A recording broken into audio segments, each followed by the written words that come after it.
G'day and welcome to the GameFace Footy Show here at GameFace HQ in Studio 1. I'm Russell Robertson and I can't wait to talk everything Outer East Premier Division.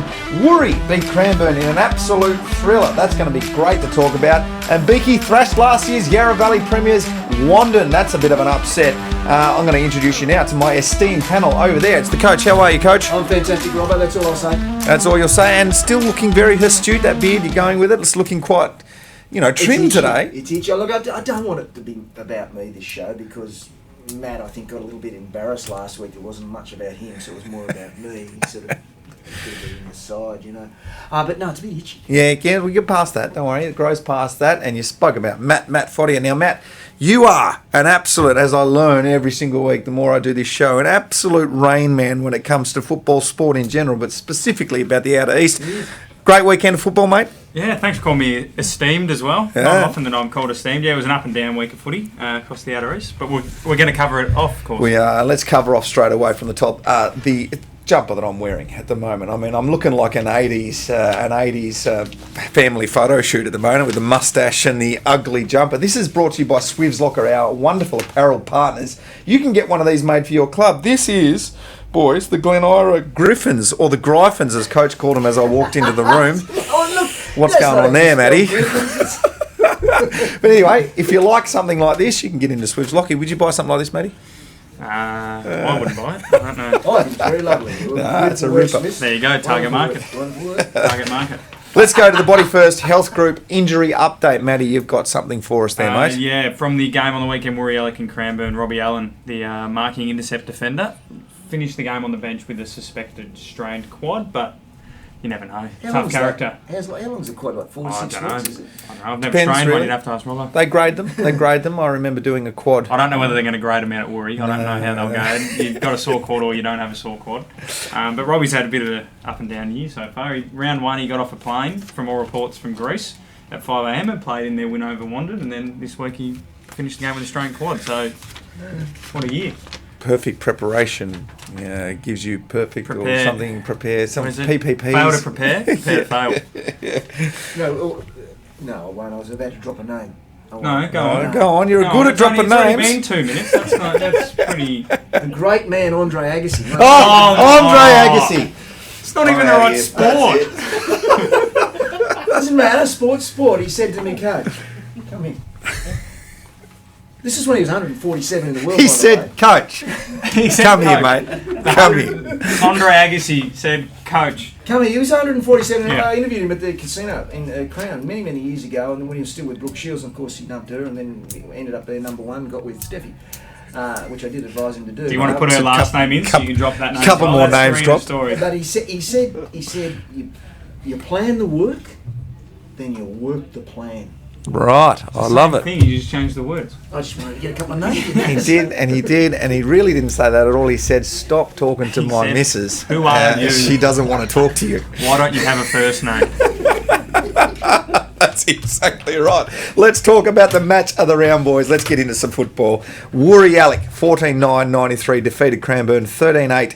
86. Matt, you called this game. It was a ripper. Yeah, it was a ripper. It was a bit interesting out there at Woori. The Eagles started really hot, but their game sort of really reliant on being able to move the ball pretty much with slick sort of skills. I don't know how they went. It started raining, as you guys would have known, on Saturday, sort of on and off. It was pretty heavy out there at Woori, and the second and third terms sort of suited Woori. They were able to sort of muscle their way forward, and they threw their better players on the ball. And 4-1 in the first to the Eagles, but then I think it was 8-2 in the second for the Tigers. Alex Marsh kicked all 5 of his goals for the game in that quarter as well, so he was running hot for a bit there.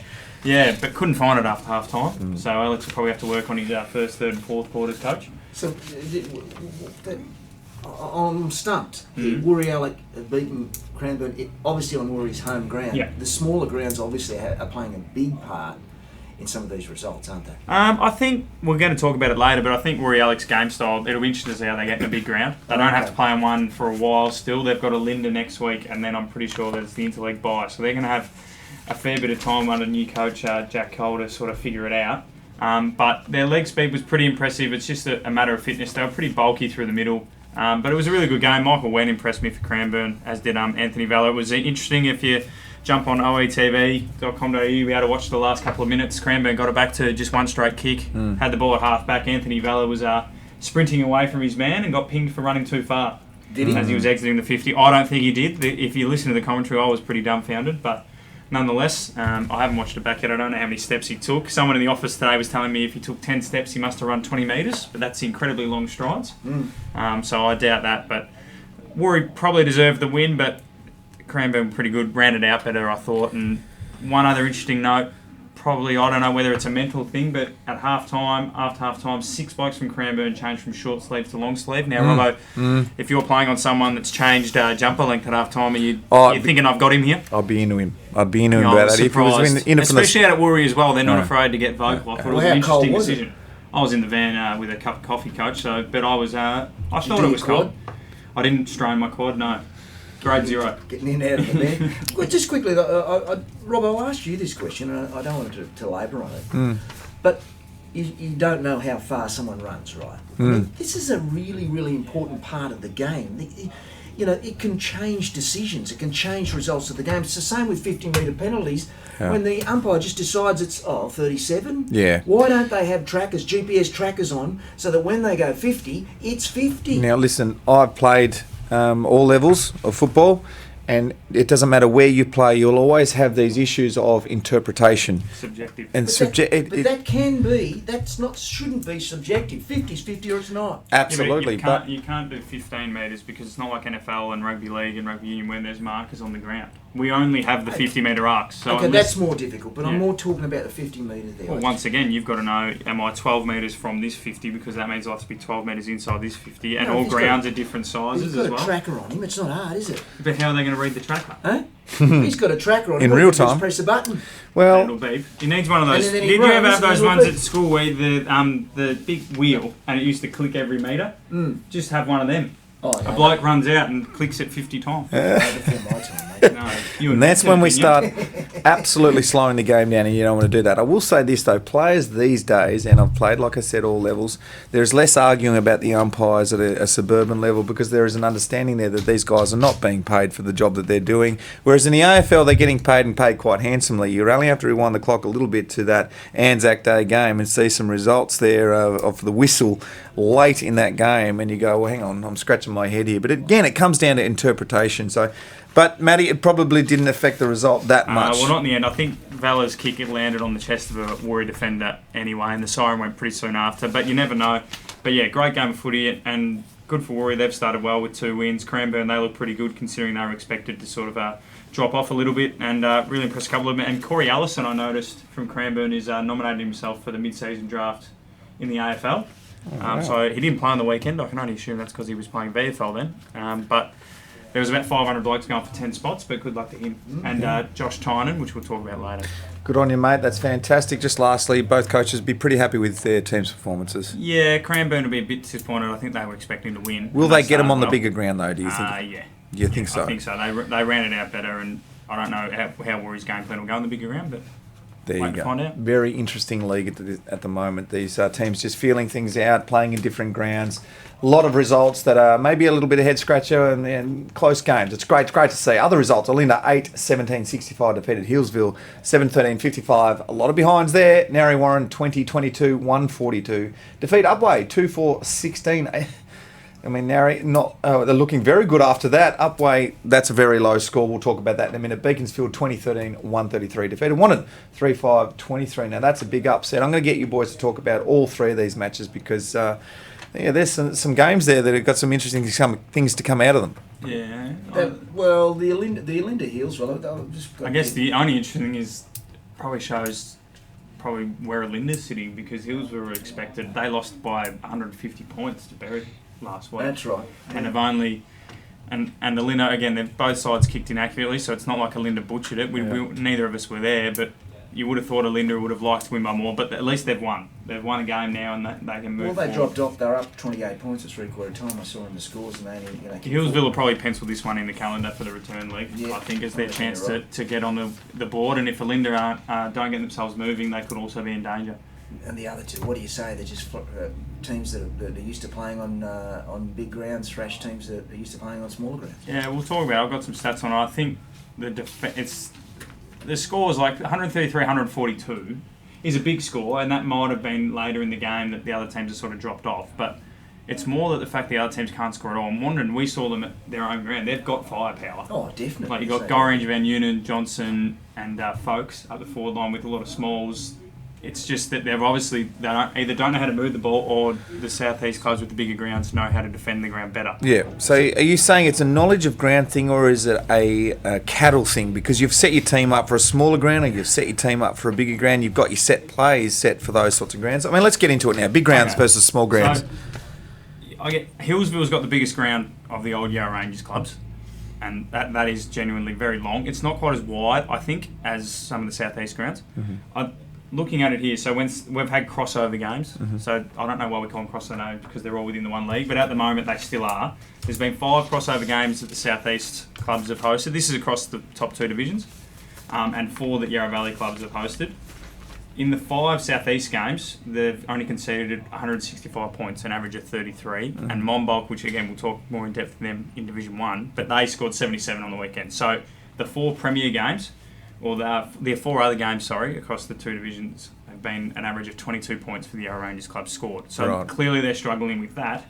And then their defensive-wise, when it's the other way around, they're 100 points a game, the South East club. So defending is obviously easier on the big ground because you can push sides into a certain section of the ground. You can sort of make them go this way. On a small ground, you can defend as well as you want, but if someone takes a good mark, they can have a shot. Yes. So you've got to sort of... And I think the Yarra Rangers clubs are obviously... And I think it's obviously fitness as well. It has to be fitness. They don't know where to run, they don't know how to run, and they can't run it out. What about you? You would have played at Waverley. Yep, did. Waverley was interesting because it was so wide. I mean, it probably was just as long as the MCG. I couldn't tell you the exact measurements. We didn't necessarily play Waverley that well at Melbourne because we didn't understand how far out wide we could go, where a Hawthorn and St Kilda, they're playing there all the time. They just knew what they were doing.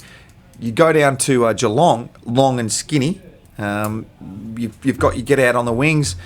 Geelong know how to play that to a T. They know when to come back in board. They know where to lead and when to lead. We've got a big ground in the MCG, Melbourne. We always played well at Western Australia, big ground. Amy, big ground. They weren't, over in Adelaide, of course, Amy as it was back then, they weren't necessarily super wide, but they were super long. We had good half-forward flankers that could really lead up and connect well. So you need good connectivity and good running players. So you set your team up a certain way and you got your number one wood game plan set for those bigger grounds, you're going to play it a lot better. All right, but if you've got a small ground, like the Sydney Swans, they play that ground really well, don't they? They've got a team set for that. Is it easier to go from a big ground to a small ground, or a small ground to a big ground? I think for me, I think it's easier to go from a bigger to smaller. Small to big, you get lost. You do. You're like, hang on, there's an extra possession here that we are not used to. So there is going to be some adjustment for these clubs, the crossovers, just trying to figure it out. And it'll be, as this season goes on, we'll see the flip side of the return games and see how they're faring on a bigger ground. And we'll be able to work out a little bit more with stats, Matty. And it'll be the fitness too, because just efficiency of running. At Wandon, the ground's so small, you just run crazy, follow the ball, keep running around, because you can't get out of position. Yeah. If you're on one wing and you run over the other one, you're only 30 metres away. Yeah. And then your efficiency in running, you can run all day, as long as you don't go on the forward 50s, you're probably not going to get in anyone's way. At Beaky and that, if you run all over the ground, you're going to cook yourself. And I'd be interested to see the actual footage of the game, but the average scores of crossover games at Yarra Valley grounds total is 205, South East 150. So I think it's the South East clubs knowing how to defend their ground, and as you said, the Yarra Rangers clubs not knowing how to connect the ball from half back to half forward. Right, we'll move on. Just a reminder to that, we were playing in the AFL, so we were paid to be there all day to talk about the grounds. What about your recovery, though? These players that aren't used to playing on bigger grounds, your recovery's going to be longer, and therefore chances are you could have injuries. Yes, and we're talking about suburban clubs that get to train twice a week and they've got to go to work on a Monday. And they get to train on grounds that Wandon train on their ground. Yeah. And then Beaconsfield have the advantage of having 3 grounds in that one little pocket, so they can train on all of them. But wouldn't it be wonderful to be like the Essendon Football Club to have 2 grounds? One's the size of Etihad, one's the size of the MCG. Let's just work. We don't all have that kind of money. Let's have a look at the ladders, Coach, after round 4. We haven't done this yet, but now things are starting to settle. It's time to see where they're all not finishing up, but where they're all at the moment. Narry Warren sitting nicely on top of the ladder at the moment. You boys can talk through this one. Berwick, Wirraluk, where they should be. Hillsville down the bottom. Linda, Fernie Creek. Anything you'd like to say about that, boys? Anything standing out? Wandon, I suppose, a little bit of a surprise after that first win. You'd have to say, wouldn't you? That was a. I don't want to use the fluke word, but it wasn't a fluke. I know it wasn't a fluke. No. And maybe you don't know what the players are like. Like, again, neither of us were at the game, so we don't know whether it was a really hard contest till half time. Beaker kicked a couple to really kill the game. I think it was 68-9 at half time. So maybe by then one would have gone in, and you don't know. There might have been a couple of people in the room that are getting a bit frustrated. Beaker kicked the first couple, and that's it. Cue in the rack. Yeah. And wait for next week. Exactly. They might have done that. We don't know. Upway, I have a feeling, again, haven't watched too much of it, but I have a feeling they actually would have moved the ball okay and really fallen down along the wings. And Narry have been so impressive so far this year. Of course, Narry and Berwick have the advantage of playing that extra game at the start. So I wouldn't call either of them a fluke. Linda needed to get that win, I think, because there's more expected of them than Hillsville. But look, it's as much as there's a lot of sort of hubbub about all these pumpings and that, it's actually really close competition, and it'll just be up to the first side from either section of the new competition that figures out how to play on the other one's ground. I can't wait to see Warri playing on a bigger ground because I rate Warri. I think they're a decent team. I just can't wait to see how they've got some really, really good players, and a few of them have got VFL experience, so they'll know how to play on the big grounds. Their coached at Hillsville, which is the biggest ground around in that area, so he'll know enough about it. It'll just be interesting, but they're going to use their 18s as well as depth. Their reserves aren't as strong as they'd like. Right, beautifully said. Well done, boys. Round 4 fixture coming up. I'm going to get your tips, please. Brought to you by Melsafe. Let's go to the first game. Beaconsfield versus Berwick. Battle of the Creek, Coach. Battle of the Creek. I tell you what, this is a bit of a toss-up.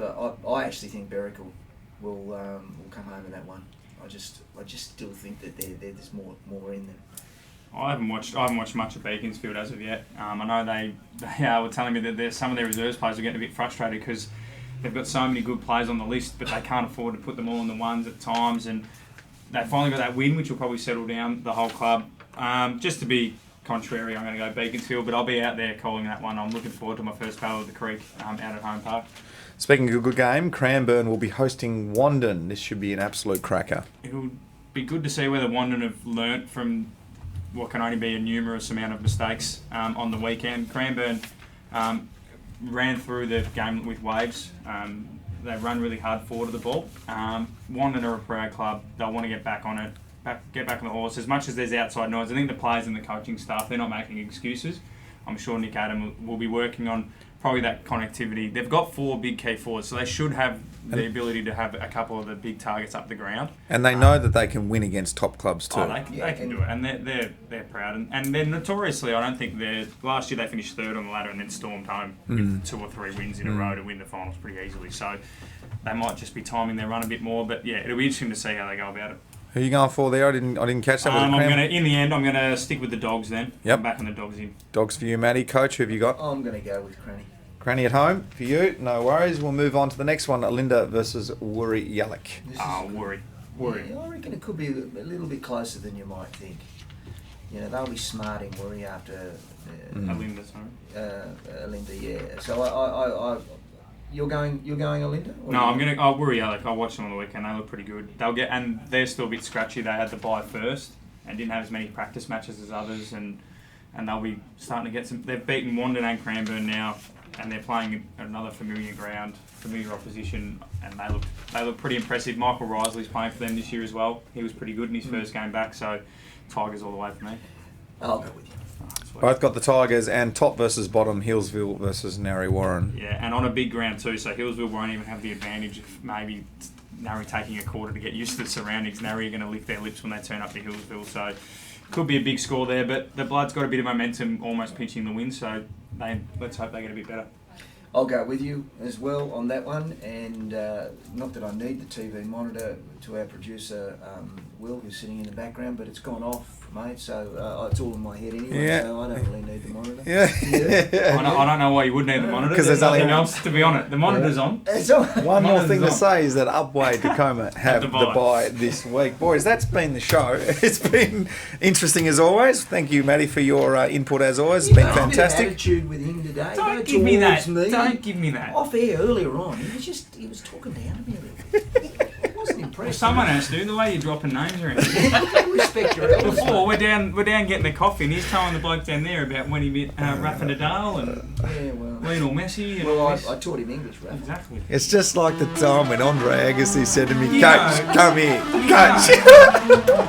Good. It's all true. Good. Good. Oh, stop talking to Brooke. Stop talking to Brooke. Get away, you ugly old man. That's been the show. Thank you very much for tuning in. Out East, we'll be back next week to give you all the results from round 4. Bye.